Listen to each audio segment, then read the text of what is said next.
Assalamualaikum student of class 4, how are you? Hope you will be fine. आज हम lesson number 1 the humming bird who chewed bubble gum की reading करेंगे और उसको उर्दू में भी एक्सप्लेन करेंगे। हमिंग बर्ड एक छोटा सा परिंदा है जो बहुत ही प्यारा सा होता है और बहुत ही मीठी आवाज़ में गाना गाता है। हु च्यूड बबल गम, अब उसने बबल गम खाई। अब इस लेसन में हम पढ़ेंगे उसने बबल गम क्यों खाई, what's the reason. Now look at page number 12. Write attendee on the top of the page and we start our lesson.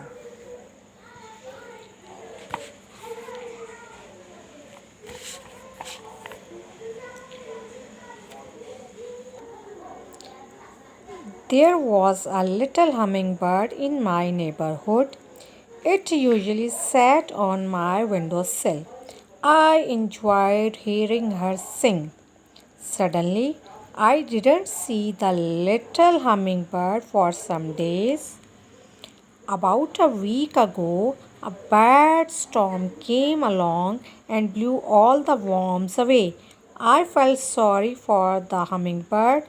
She must have been hungry and so she must have flown away, I thought. Then one beautiful sunny morning, the little hummingbird reappeared on my windowsill. फिर एक छोटा सा humming bird था जो रोज़ाना मेरे पड़ोस में खिड़की के ऊपर शेड पर आकर बैठता था।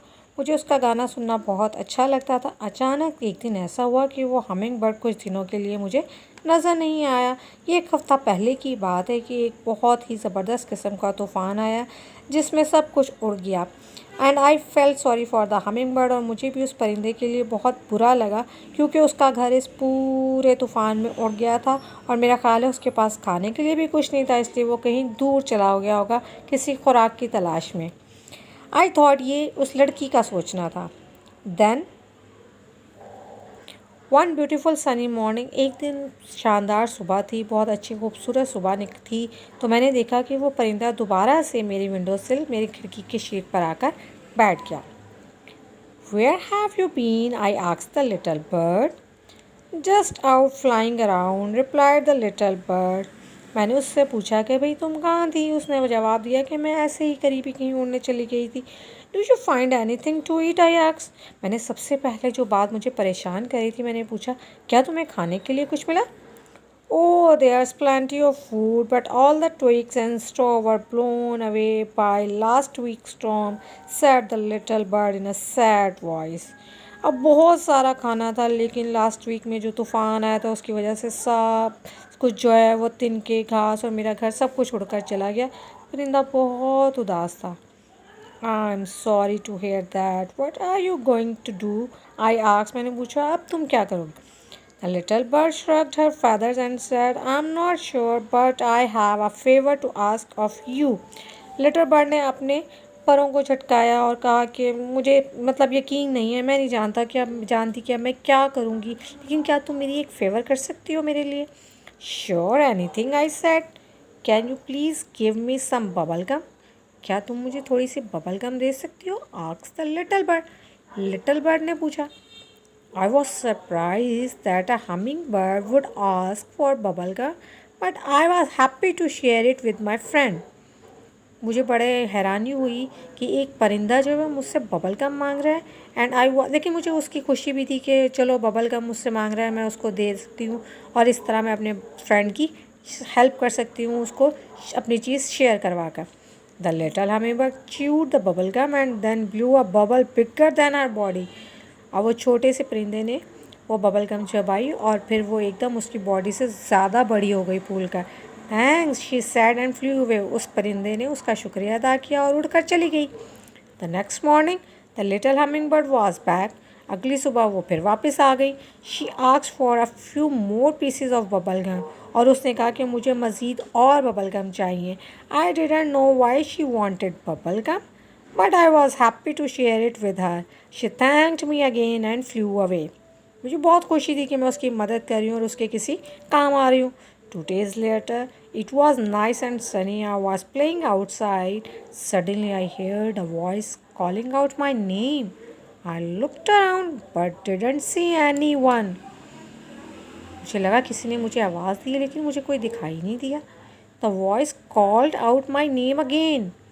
This time I realized it was coming from the oak tree in my backyard. दोबारा से जब वो आवाज़ आई तो मैंने महसूस किया कि ये आवाज़ मुझे अपने घर के पीछे जो ओक ट्री है वहाँ से आ रही है. I saw the little humming bird up on the tree. मैंने देखा कि वो लिटिल हमिंग, वो छोटी सा जो परिंदा है, वो दरख्त पर बैठ गया. She was sitting in a red orange and blue nest. और वो रेड ऑरेंज और ब्लू कलर के नेस्ट में बैठी थी. Look what you helped me build, said the little hummingbird. Little hummingbird ने मेरी तरफ देखा और कहा, देखो तुमने मेरी क्या चीज़ बनाने में मदद की. What do you mean? I asked. मैंने पूछा, क्या मतलब. Well, there weren't any twigs or straw left after the storm. I needed something to build a nest where I could lay my eggs. Your bubblegum helped me to build this nest.